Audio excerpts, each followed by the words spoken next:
Hello and welcome to Black Cats Chat, the international fans podcast for Sunderland AFC. My name is Lee Thurkel. I'm from the Bilbao Black Cats, and we're back with another episode to discuss Sunderland AFC's first away win in the Premier League for a very, very long time. A 1-0 win at Nottingham Forest. To join us today with discussions about that match, we've got Martin Steffner, the president of the German Black Cats. Martin, how are you? Hello, Lee. I'm fine. How are you, Matt? Yeah, I'm very good after yesterday, and I feel well rested as well. Friday night was a bit rough. No. Yeah, but like Saturday night, I took it easy. We have a company on event on next Friday. We're going to an Oktoberfest here at Koblenz. That will be nasty, I think. Probably, yeah. So I mean, I was tempted to go out yesterday after we won, but I thought, I better keep it simple and then don't drink too much. But anyway, our second guest is Justin Warner in Toronto, Canada, from the SAFC NASA branch. Justin, you had a good day yesterday. You saw Sunderland win a Premier League match away from home for the first time in a long time, and you saw England women beat Canada, although it might have been a bit bittersweet, that one. Yeah, I guess it was kind of a win-win for me either way. I mean, obviously Canadian citizen and British citizen, so couldn't lose. But yeah, England did well. I think their forwards dominated the Canadians, which is probably the first time that's happened in the tournament. And yeah, good result for England. Good game all round. So yeah, all good stuff. Happy days. Right, well, so we won, as we said, 1-0 against Nottingham Forest. We're in fourth place after 6 games, believe it or not. 11 points, 3 wins, 2 draws, and 1 defeat. Martin, sum it up. How would you sum that up? A brilliant start, like the last seasons too. Yeah, it was a tough test, I think, especially in the second half when they put on everything they got on the bench. But we're doing defensively really well at our counter attacks, and I think yes, maybe a draw would be fair enough for both teams. But in the end, we're winning because we're doing it defensively very well. And what a start of the season! We are really looking good. We're looking like a Premier League side, and that is really happy days to be a Sunderland fan. Justin, do you get the feeling that the kind of the experts, the pundits, and the press, they're just kind of waiting for us to burst, our bubble to burst, and just to say "I told you so"? But it doesn't look like bursting, does it not?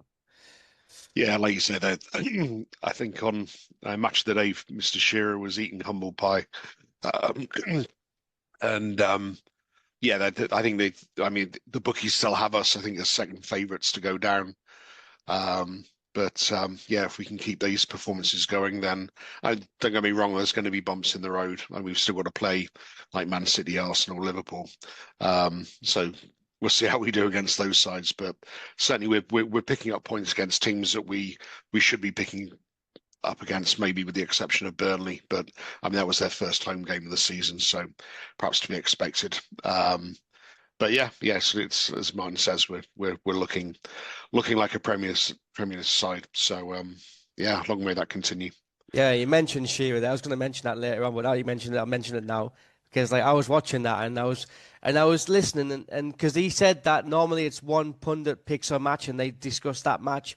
But it doesn't work like that. Basically, they both have their say about each match. You know what I mean? So it was interesting that Micah Richards was egging Shearer on to kind of give praise, and you could see how Alan Shearer just struggled to get his words out to give Sunderland praise. He was just stumbling along, and it was just beautiful to see. Baldy prick, Weetabix head. I'm talking about myself there as well. Anyway, so. Martin, the starting lineup, Masuaku came in for Reynildo, Chris Rigg kept his place. Was that expected, do you think? Because there was some talk about perhaps going to a back three and putting Dan Ballard in there. It not surprised me, honestly, because if you look at Regis and how he line up, he is not a fan of changing his formation. So I would love to see the three in the back, because if a man like Ballard sitting on a bench, that is credible. No, it was no surprise for me, honestly. I think Masuaku did not so bad. He had his moments when the opponent ran around him, but yeah, the yellow card for him was crucial. But in the end, he done not so bad. you mentioned Chris Rigg. I think Chris Rigg done good. When I look at the first 30, 40 minutes against Aston Villa, he was far better. And I think he had a different position this time because I don't know, maybe I'm the only one I see that. But Chamston Torby was more defensively. Rick was most of the time next to Isidore, what he played in the championship too, and Torby was behind him. I think both done good, but I can understand that he changed doing the substitution in the second half. Yeah, I noticed that about Rigg. He was quite high up, wasn't he? Very close to Isidore. Justin, when you got a player like Dan Ballard sitting on the bench, I mean, I don't think that's going to be like a very long-term thing, isn't it? Because when he comes on, he just looks the part, doesn't he? You can't really afford to have a player like that on the bench. So, do you think you can see him kind of fitting into the starting 11 and perhaps a bit of shuffling going around there? I think the question is really who do you drop? Because I mean, Mukiele and Alderete are playing really well as a back two. Hume didn't have his best game yesterday, I didn't think, but again, didn't make too many mistakes. I'm sure we'll come on to the bigger one later. But yeah, the thing I noticed I was moseying around Instagram earlier. Apparently, Dan Ballard's missus had a baby during the week, so you don't know how much training Dan might have missed as a result of that. So yeah, if that was the case, you can kind of understand why perhaps he was on the bench. But yeah, like you say, long term, I think you have to try and find a way of fitting him in, whether that's as a two with Alderete, with Mukiele going to right back, which is his more natural position, or we go to a back three. Yeah, who knows? As Martin says, Reggie does seem to like so at least starting off the game with four at the back. So yeah, it'd be interesting to see how that pans out. Yeah, you mentioned there Dan Ballard did have his missus did have a baby early this week, so it seems from Instagram. So congratulations to him for that. Martin, Trey Hume, he's had a couple of difficult weeks, I think, because last week against Villa, especially when he came up against Jadon Sancho in the second half, he really struggled against trickery and pace. But I don't think he's helped that much by Talby because I think he's always seems to be one-on-one with the winger rather than having like a two-on-one. So, and yesterday I think it was the same as well. He had a bit of a rigged first half with Ndoye, I think it was, who was on the, and then in the second half, I can't remember who came on. I don't know if it was Gibbs White or Hudson-Odoi, I think. Yeah. Or Hutchinson came on as well. But like they gave him a bit of a torrid time, but he does seem to be left isolated, doesn't he, by Talby at times? Yes, that's correct. Talby is more the winger guy who want to go forward, is limited in defensive work. You're right.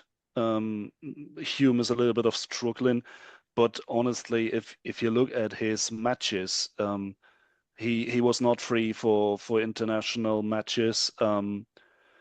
The quality in the Premier League, I think we all will agree, is incredibly high, much higher than Championship. For me, if I look at our midfield, for example, if you compare that with Job, with Neil, with maybe Chris Rigg last season, that's completely different, and it's like day and night.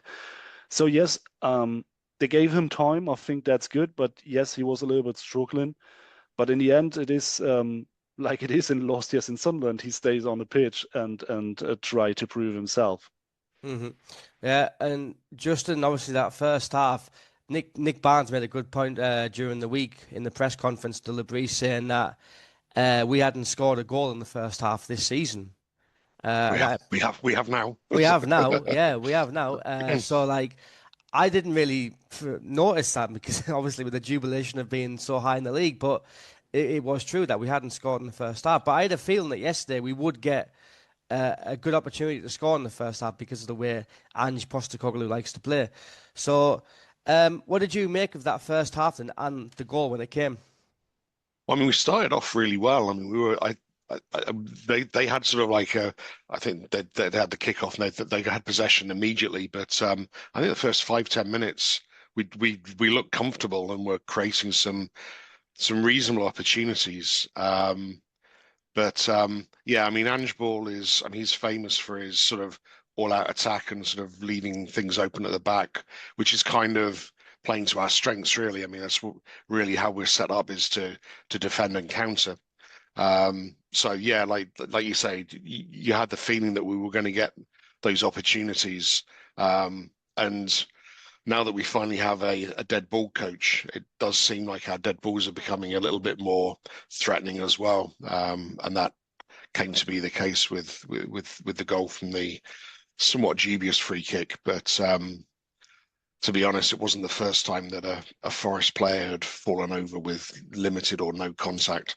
I think the bookers for Masuaku and Siddiqui were a little bit on the harsh side. They were very early in the game, and there were. But I think if you pull them back like that, you're giving the referee needs a decision, aren't you? I think, like, when there's no attempt to play the ball and you pull them back. But at the same time, I think that, again, the consistency with the refereeing, I didn't feel that the referee was treating both teams equally. It did feel like we were getting sort of those kind of decisions were quickly being made against us, whereas I think he was letting Forest get away with a few more things. I mean, it wasn't, like I said, there were a few dives going on, and it wasn't until quite late in the game that he finally booked somebody for doing it.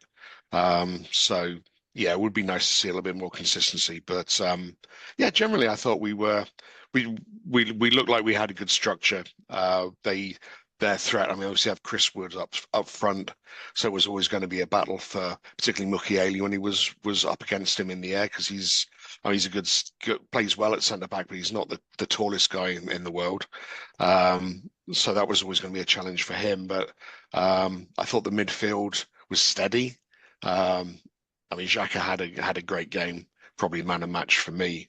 But Rig was tidy. Siddiqui was tidy and played sensibly after the early yellow card as well. So yeah, the team was well set up, and I think it wasn't really until the second half that we were really under the gun from them, and were forced to defend very deep. But the first half was a much more open game, and I think, as I said earlier, we were able to do our counter attacking. You always fancied that we were going to get a chance or two, and that proved to be the case. Mm-hmm. Yeah, Martin, on the goal and on that free kick or the foul, I mean, Trey Hume goes up and he kind of jumps in, but he doesn't touch him. You can see there's no contact from the replays, but the Nottingham Forest guy, he just looks bemused, doesn't he? He looks confused when the referee gives a free kick against him. He looks up at the referee, points to his ankle, and then he starts crying again on the floor as if to say, like, give me some pity.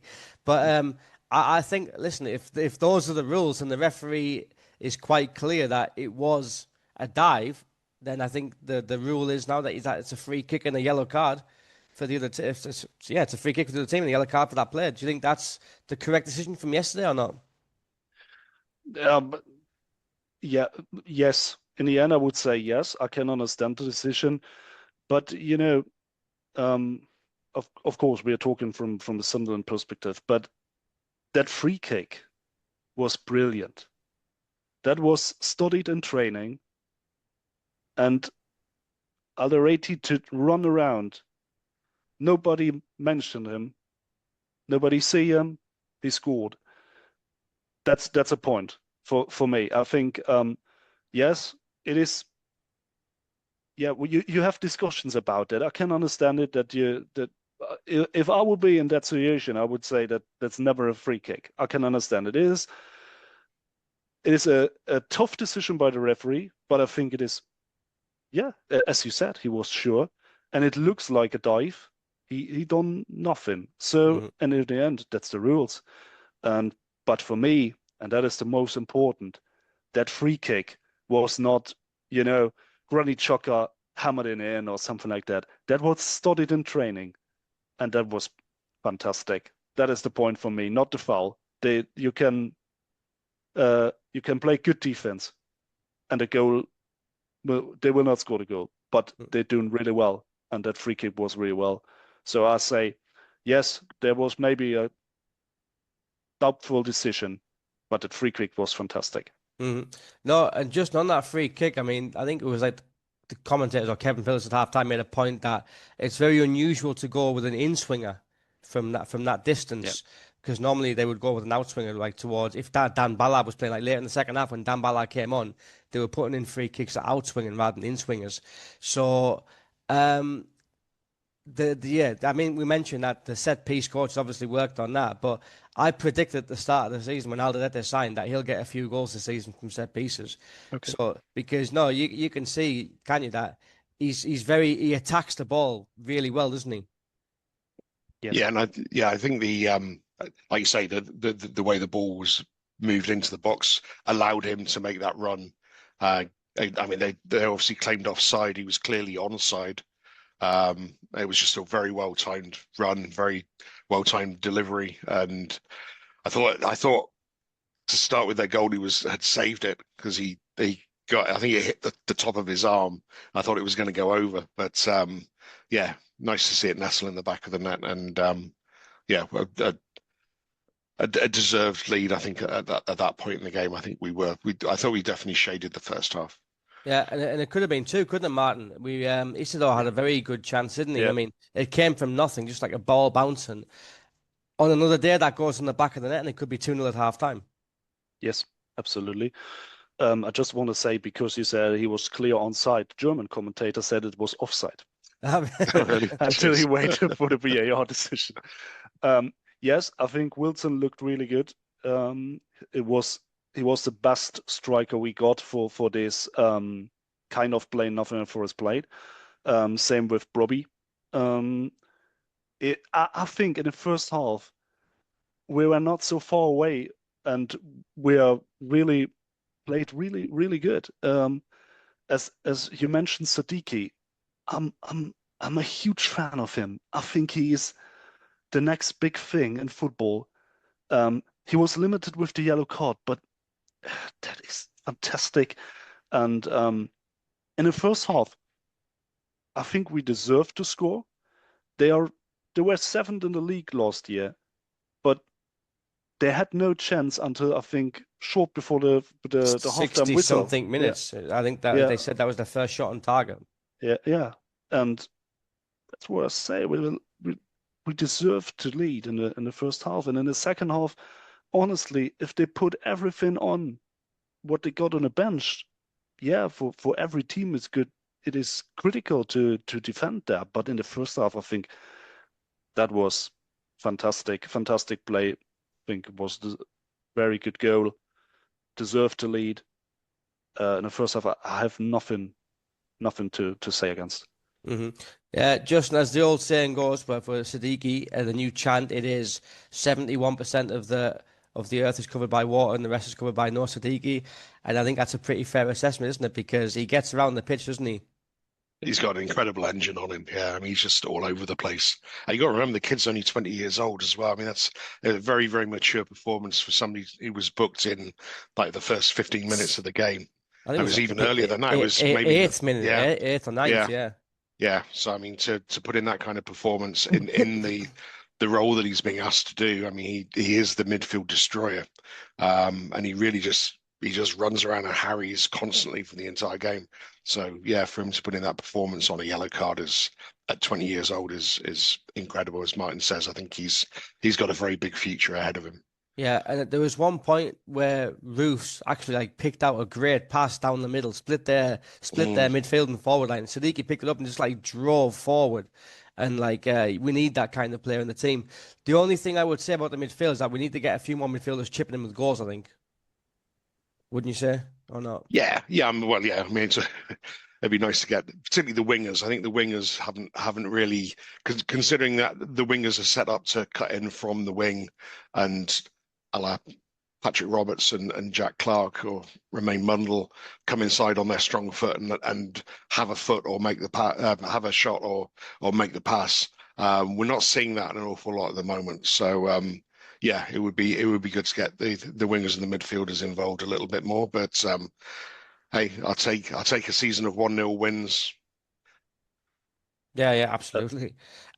Martin, the second half then, I mean, although we were under the cosh quite a lot and Robin Roofs had to save us quite a few times, Alderete put a good block in, we did have a couple of good chances, didn't we? I mean, the Gertrude chance, I mean, Yeah, I think he got a nosebleed being so high up the pitch, didn't he? That it was almost like Nedum Anua or even Niall Huggins in the Championship, I think it was. Yeah. But that Gertrude chance, I've watched it back, and he had Simone Dingra to his left, who was pretty much all by himself. Do you think that another player, perhaps with a bit more composure, might see that pass and make the pass, or do you just think, I've done all the hard work, I'm going to go for glory myself? I would love to see that he passed the ball to Dingra, but then he would not play right back. Then he would play central midfield, I think. In that moment, I will not judge him for that. I can understand. I think everybody was surprised that he goes through, and he had a chance to score.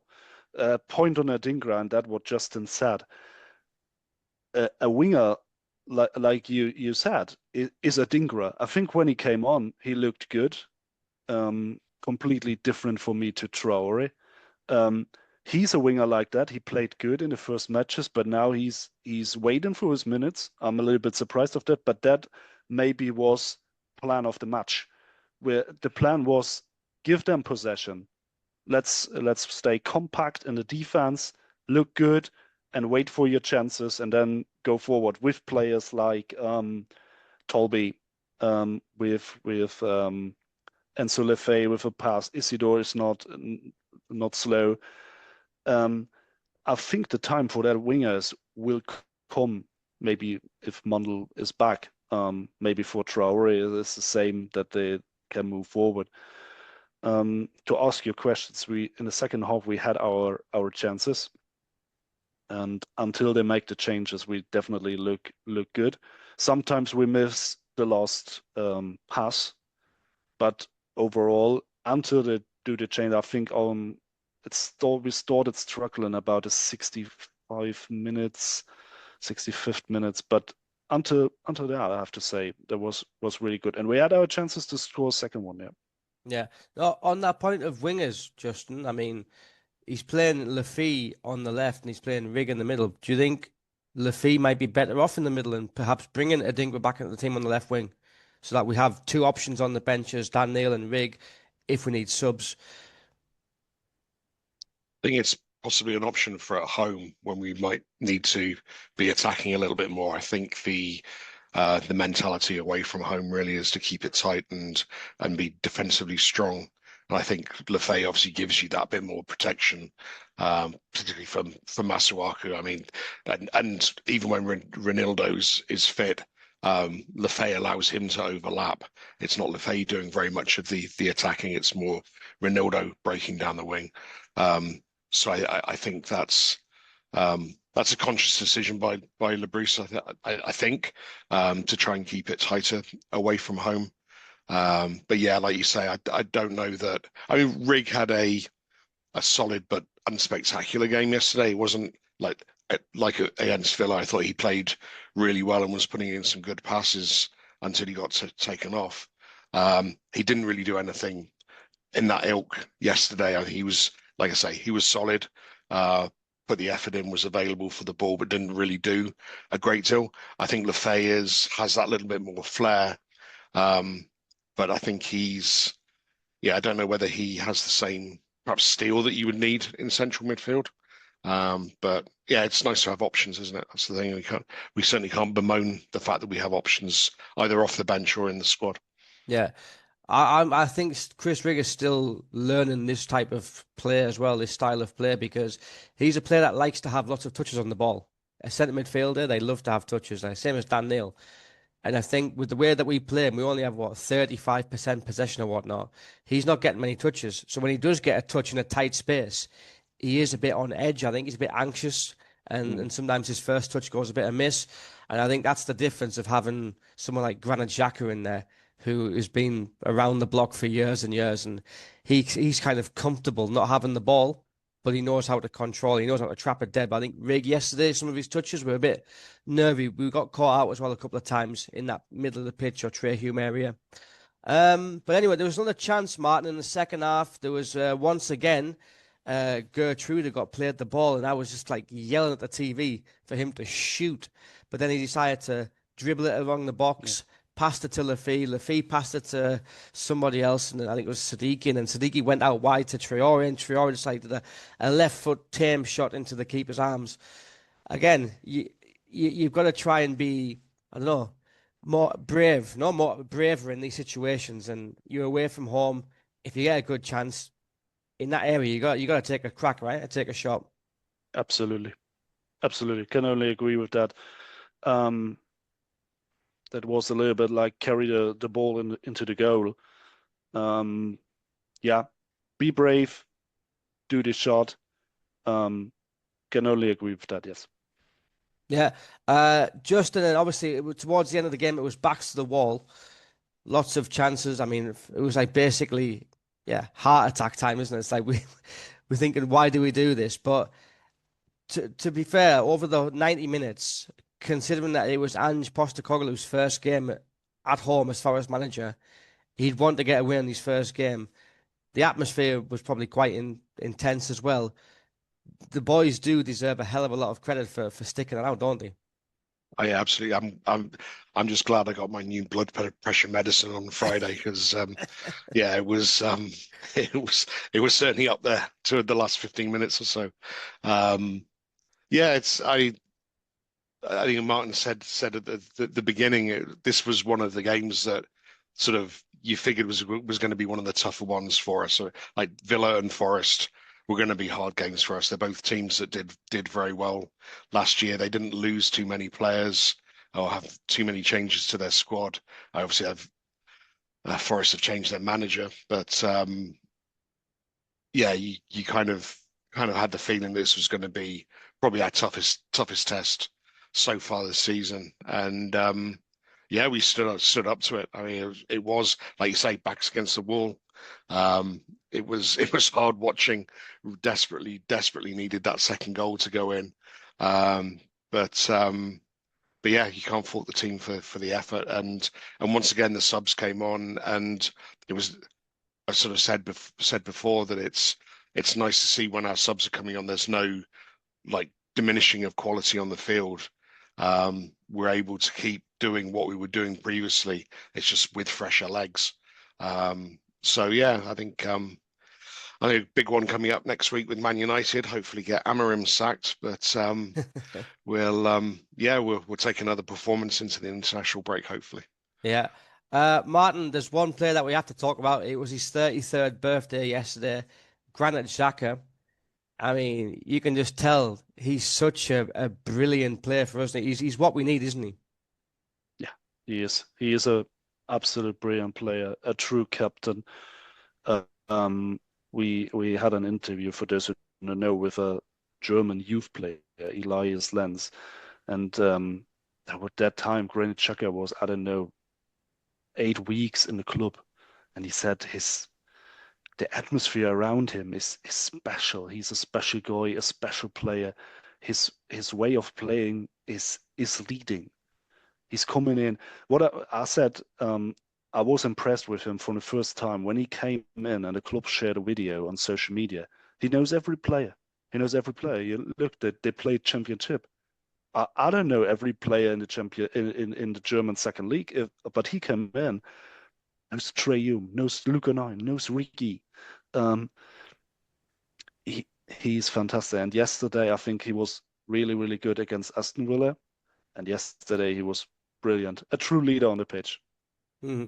Yeah, and Justin, he mentioned yesterday in the interview with Sky after the match, they asked him, why did you decide to come to Sunderland? And his word was the project. Mm. Now, for someone not really following Sunderland over the last 5 years, they would just say something special is happening at Sunderland right now. But for us that have been following the club for years, we would say that something special has been happening since December 2020 when Christian Speakman came in, and a few months later, Kirill Louis-Dreyfus came in. So I think the project, when they say the word project, it's really because there is a project, isn't there? Mm. And I think the thing as well, I mean, obviously we've got no idea what his contract is or what was said during those discussions, but Lebris has mentioned on more than one occasion about him being a future coach, and like you can absolutely see it from what Martin was saying just then. He really is a student of the game. He knows exactly what to do in the right place, right time. And I mean, obviously watched the Brentford game earlier on in the day, and obviously Jordan Henderson was playing, and you look at the influence that he's had or is having on that Brentford team compared to the influence that Jack is having, and you have to hold your hands up and say, I think Speakman and KLD made the right decision on that one.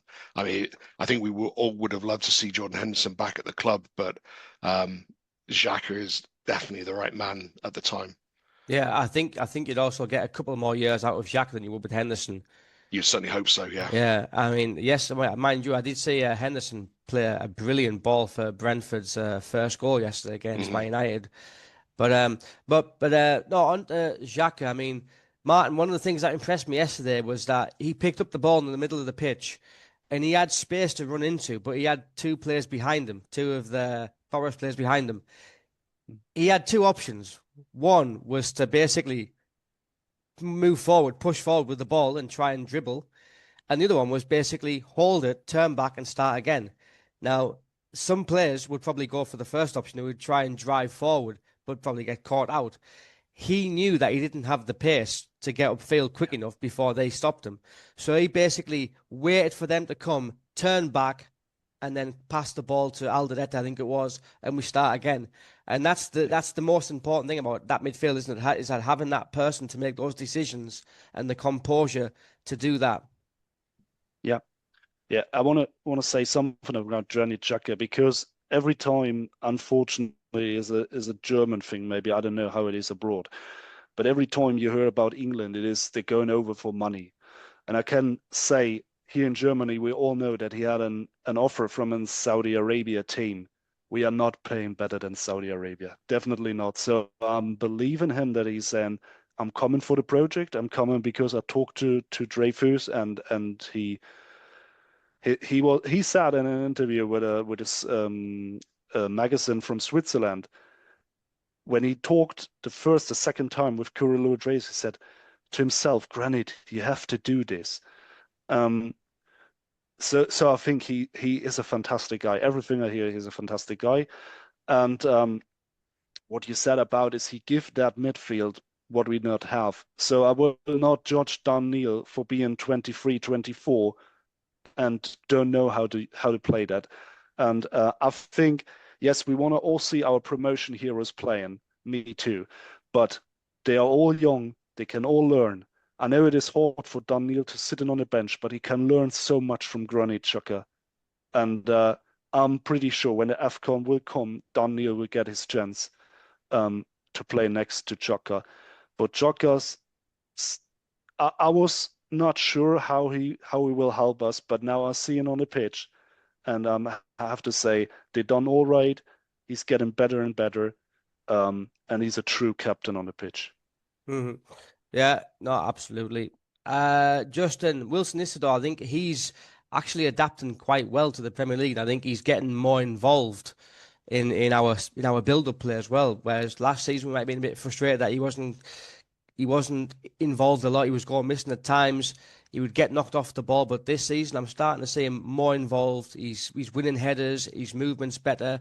There were a few times yesterday where he was like going in behind the left on their defenders on the left hand side. Do you think it's his shirt to lose now? That number 9 shirt. It's looking that way, isn't it? Yeah, I mean, I shared your frustration with him last season.